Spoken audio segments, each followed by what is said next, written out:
오늘 우리에게 새날을 주신 하나님을 찬양합니다. 찬송가 290장 찬양하겠습니다.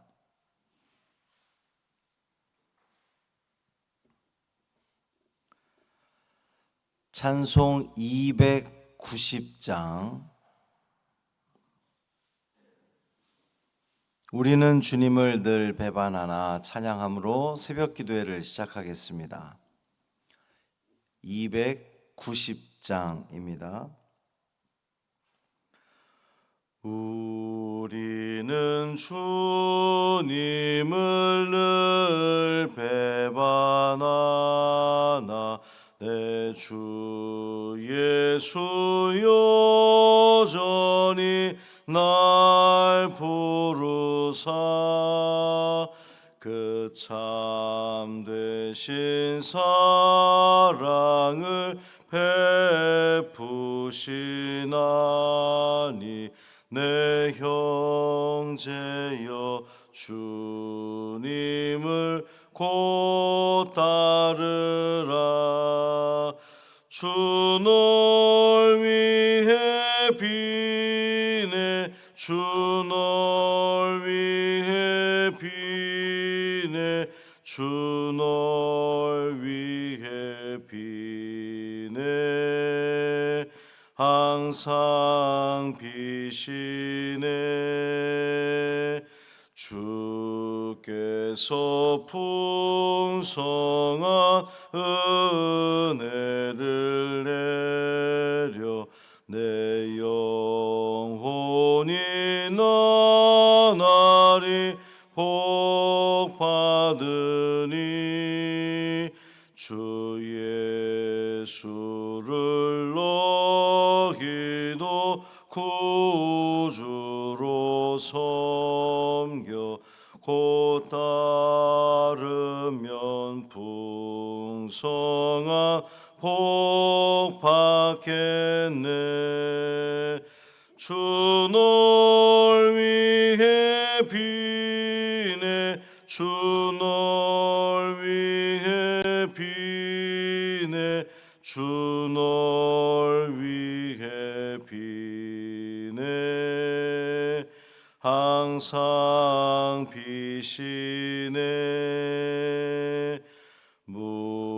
무거운 짐 지고 애타는 인생 주 예수께 돌아와 곧 쉬어라. 내 주 예수 너희를 돌보실 때에 참 복락과 안위가 넘치겠네. 주 널 위해 비네 주 널 위해 비네 주 널 위해 비네 항상 비시네. 아멘.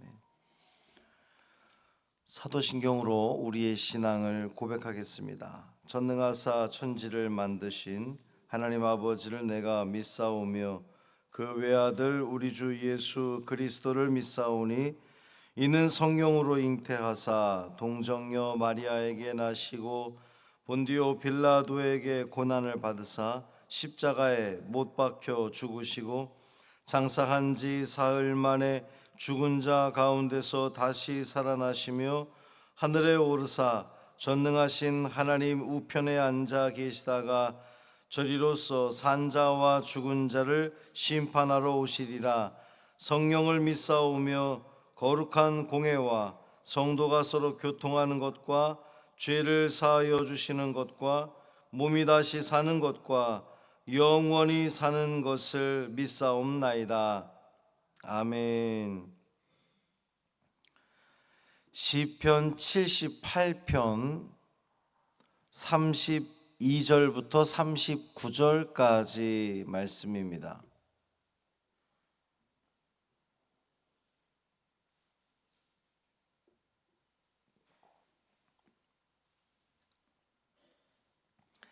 시편 78편 32절부터 39절까지 말씀 함께 읽습니다. 이러함에도 그들은 여전히 범죄하여 그의 기이한 일들을 믿지 아니하였으므로 하나님이 그들의 날들을 헛되이 보내게 하시며 그들의 횟수를 두려움으로 보내게 하셨도다. 하나님이 그들을 죽이실 때에 그들이 그에게 구하며 돌이켜 하나님을 간절히 찾았고 하나님이 그들의 반석이시며 지존하신 하나님이 그들의 구속자이심을 기억하였도다.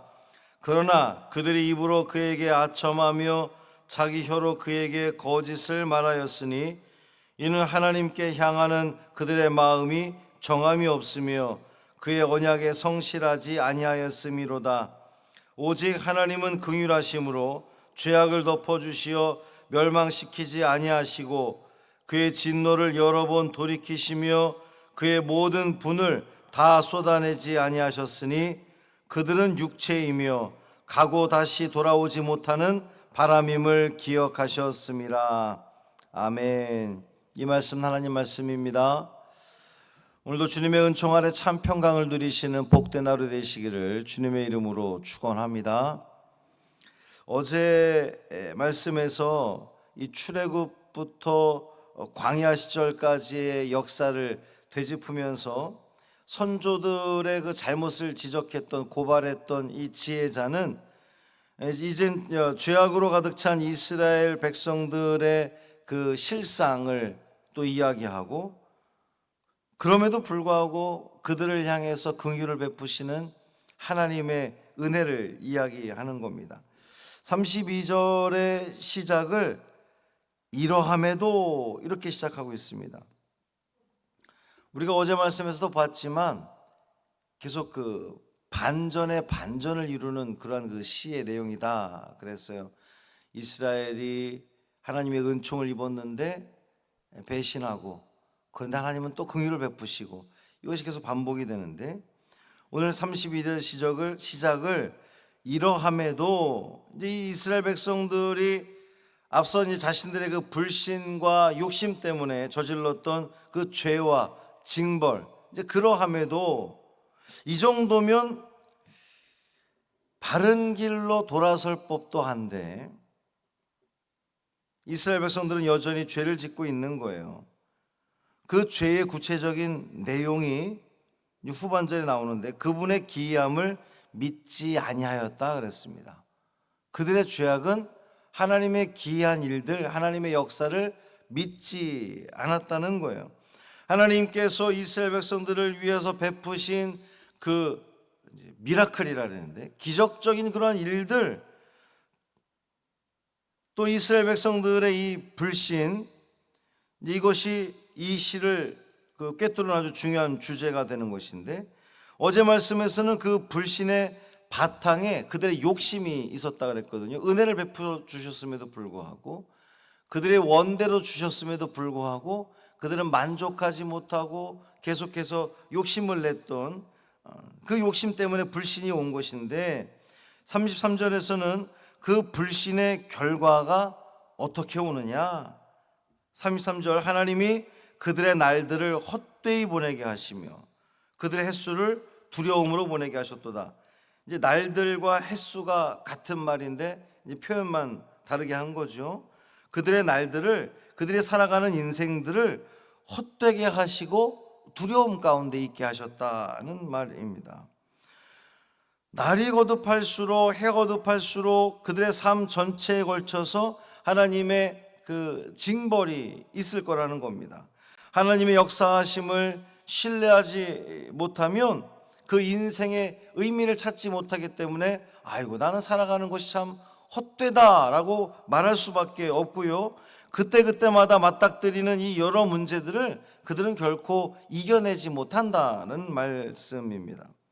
이제 34절에서는 하나님이 자기들을 죽이려 하실 때에 비로소 정신을 차리게 될 거라는 말씀인데 하나님이 그들을 죽이실 때에 그들이 그에게 구하며 돌이켜 하나님을 간절히 찾았고 그들의 불신으로 인해서 하나님께서 그들에게 징계를 내리십니다. 징벌을 내리시는데 얻어맞은 다음에서야 그들은 비로소 하나님께서 자기들을 죽이시는 것을 알고 돌이켜 하나님을 찾았다는 거예요.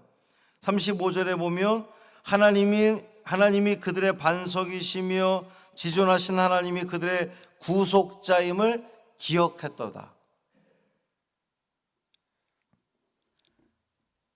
이렇게 진정한 회개를 하는 듯 했는데 아쉽게도 36절 보면 그러나 그들이 입으로 그에게 아첨하며 자기 혀로 그에게 거짓을 말하였으니, 그들의 입이 거짓을 말한 겁니다. 하나님의 은혜를 우리가 기억합니다. 우리가 돌이킵니다.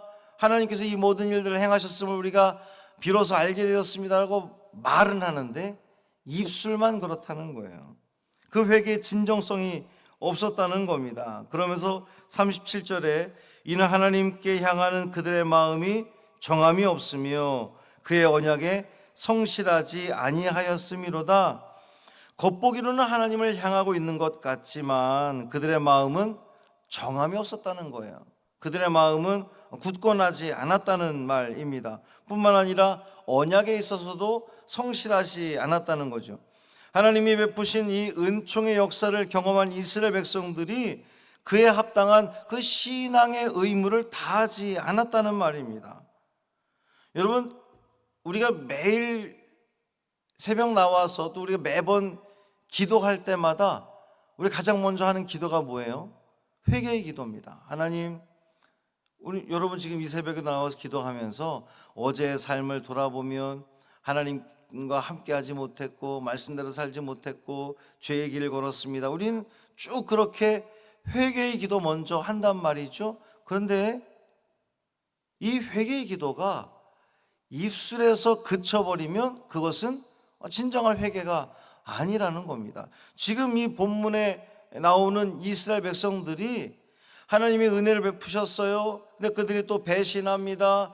또 불평하고 아우성칩니다. 욕심을 버리지 못하고 더 많은 것들로 우리에게 채워줄 수 있는 하나님이냐고 하나님을 향해서 그렇게 조롱하기도 합니다. 그래서 하나님께서 분노하셔서 진노하셔서 이 녀석들에서 야단을 칩니다.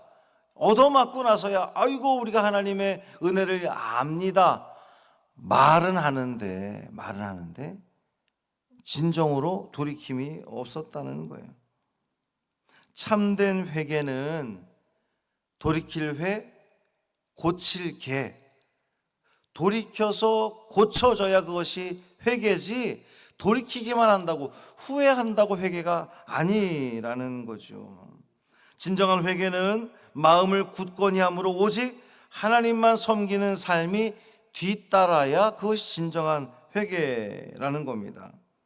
이토록 이율배반적인 삶으로 하나님을 실망시킨 이스라엘인데도 불구하고 또 반전이 일어납니다. 38절 오직 하나님은 긍휼하심으로 죄악을 덮어주시어 멸망시키지 아니하시고 그의 진노를 여러 번 돌이키시며 그의 모든 분을 다 쏟아내지 아니하셨다. 하나님은 당신의 백성들을 불쌍히 여기셔서 그들의 허물을 그들의 죄악을 덮어주신다는 겁니다. 그들의 죄를 용서하시고 그들을 멸망시키지 않으시고 당신의 모든 그 분노를 다 쏟아내지 않으셨다는 거예요. 이스라엘 백성들이 하나님을 배반한 것만 생각하면 하나님은 이러실 수 없을 것 같은데 그럼에도 불구하고 하나님은 여전히 그들을 긍휼히 여기신다는 겁니다. 진노를 돌이키시고 당신의 백성을 향한 애타는 심정을 보여주셨다는 거예요. 왜 하나님은 이토록 범죄한 이스라엘을 긍휼히 여기시는 겁니까? 39절 보면 그들은 육체이며 가고 다시 돌아오지 못하는 바람임을 기억하셨습니다. 계속해서 배반하는 이스라엘에게 하나님이 긍휼을 베푸시는 이유는 하나님을 알고 계신 거죠. 얼마나 이 인간들이 연약한 존재라는 것을. 무한하신 하나님과 달리 인간은 육체, 그러니까 살덩이로 이루어진 유한한 존재입니다. 그래서 숨이 끊어지면 그 존재도 바람처럼 그렇게 사라져버리고 마는 것이 우리네 육체입니다. 이런 유한한 존재가 무한한 하나님처럼 완벽할 수 없는 것은 너무나 당연한 이치인 거죠. 그래서 하나님께서는 그들에게 끊임없이 긍휼을 베푸시고 회개할 기회를 주시는 겁니다. 문제는 이 유한한 인간이 이 부여하신 기회를 좀 잘 잡아서 오직 하나님만을 그 삶의 가치로 두면서 하나님 곁에 얼마나 머물러 있느냐, 그것이 문제라는 겁니다. 사랑하는 성도 여러분, 오늘 우리에게 필요한 것은 진정한 회개입니다. 정말 우리가 하나님께 나와 하나님, 내가 이러이러한 잘못들을 저질렀습니다, 내가 하나님 말씀대로 살지 못했습니다 라고 생각이 되어진다면, 그리고 내 삶 가운데 펼쳐지는 그 모든 일들이 하나님의 역사하심 가운데에 이루어지는 일이라고 고백되어진다면 우리는 진정한 회개, 돌이키고 고쳐 나가는 그 모습을 통하여서 하나님이 우리에게 다시금 부여하신 그 기회를 잘 잡는, 하나님의 영광 돌리는 오늘 우리의 삶이 되기를 주님의 이름으로 축원합니다. 살아계신 아버지 하나님, 감사합니다. 오늘도 우리에게 새로운 기회를 주셔서 감사합니다. 어제 우리의 삶을 돌이켜보면 우리는 또다시 입술로 범죄하였고 생각으로 범죄하였고 하나님 마음을 아프게 했던 우리들의 모습입니다. 이 모습만 보면 우리는 멸망받아 마땅한데 하나님은 우리를 불쌍히 여기셔서 우리가 연약한 육체임을 아시는 하나님께서 우리의 연약함을 아시기에 또다시 기회를 주시고 또다시 은혜를 베풀어 주시는 그 하나님의 사랑을 우리가 기억하게 하여 주옵소서. 오늘도 이 주어진 하루가 하나님께서 우리에게 새로이 부여해 주신 기회임을 깨닫게 하시고 최선을 다해 살아가는 우리 모두 되게 하여 주옵소서. 오늘도 우리가 살아가는 그 모든 삶의 여정 속에 우리의 입술을 통하여, 우리의 생각을 통하여, 우리의 그 말을 통하여, 우리의 삶을 통하여 보다 더 나은 하나님께 기쁨 드리는 우리의 삶 되기를 간절히 소망합니다. 성령 하나님께서 이 삶을 인도하여 주옵소서. 오늘은 금요일입니다. 저녁에 금요기도회로 모일 때에 모든 성도들이 주님 앞에 나와 우리에게 주신 그 기도 제목을 놓고 간절히 기도함으로 또 응답받는 우리 모든 성도들 되게 하여 주옵소서. 예수님의 이름으로 간절히 축복하며 기도합니다. 아멘. 하늘에 계신 우리 아버지여, 이름이 거룩히 여김을 받으시오며 나라가 임하시오며 뜻이 하늘에서 이루어진 것 같이 땅에서도 이루어지이다. 오늘 우리에게 일용할 양식을 주시옵고 우리가 우리에게 죄 지은 자를 사하여 준 것 같이 우리 죄를 사하여 주시옵고 우리를 시험에 들게 하지 마시옵고 다만 악에서 구하시옵소서. 나라와 권세와 영광이 아버지께 영원히 있사옵나이다. 아멘.